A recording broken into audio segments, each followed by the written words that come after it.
warahmatullahi wabarakatuh. Saya Siti Valenia dari kelas 10D akan mempresentasikan tentang cabai.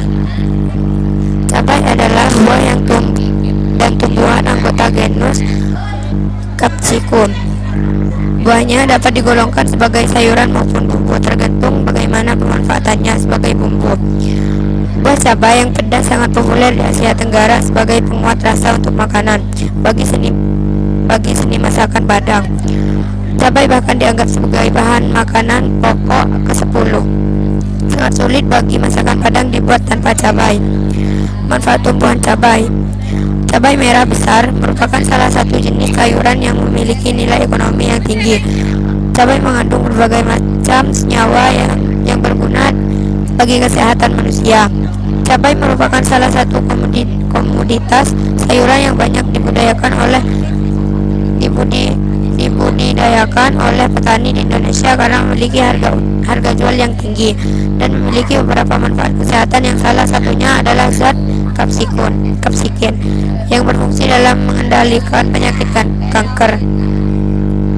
Kegunaan cabai adalah buah pokok di Butan. Orang Butan menyebut tanaman ini ema.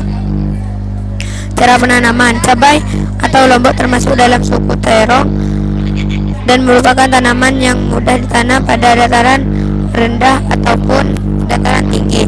Tanaman cabai banyak mengandung vitamin A dan vitamin C serta mengandung minyak asiri kapsikin yang menyebabkan rasa pedas dan memberikan kehangatan panas bila digunakan untuk rempah-rempah. Cabai dapat ditanam dengan mudah sehingga bisa dipakai untuk kebutuhan sehari-hari tanpa harus membelinya di pasar. Tanaman cabai cocok ditanam pada tanah yang kaya humus, gembur dan sarang, serta tidak tergenang air. pH tanah yang ideal sekitar 5 sampai 6. Waktu tanam yang baik untuk lahan kering adalah pada akhir musim hujan, Maret sampai April. Untuk memperoleh harga cabai yang tinggi bisa juga dilakukan tanam pada bulan Oktober dan panen pada bulan Desember. Walau kemungkinan memiliki risiko kegagalan, tanaman cabai diperbanyak melalui biji yang ditanam dari tanaman yang sehat serta bebas dari hama dan penyakit. Buah cabai yang telah diseleksi untuk bibit dijemur hingga kering. Kalau panasnya cukup dalam 5 hari telah kering, kemudian baru diambil bijinya. Untuk areal 1 hektar dibutuhkan sekitar 2-3 kg buah cabai.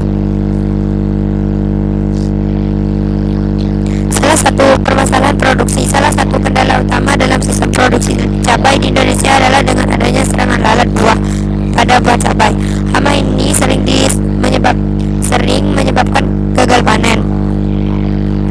Selain lalat buah, kutu daun merupakan salah satu hama penting pada budidaya cabai karena dapat menyebabkan kerusakan hingga 80%. Upaya pengendaliannya dapat menggunakan insektisida nabati ekstrak dan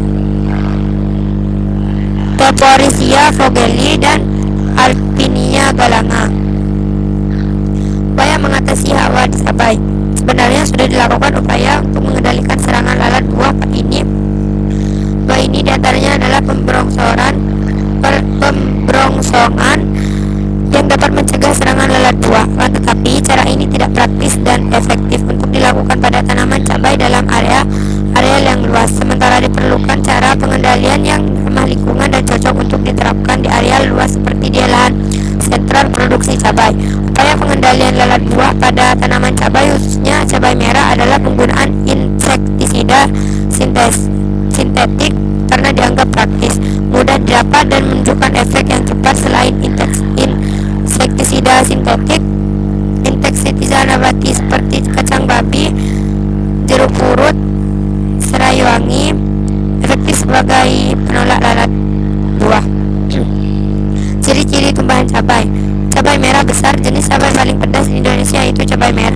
Cabai ini termasuk ke dalam jenis cabai yang paling sering digunakan untuk memasak. Jenis cabai merah sendiri terbagi ke dalam 2 jenis, yaitu cabai merah besar dan cabai merah keriting.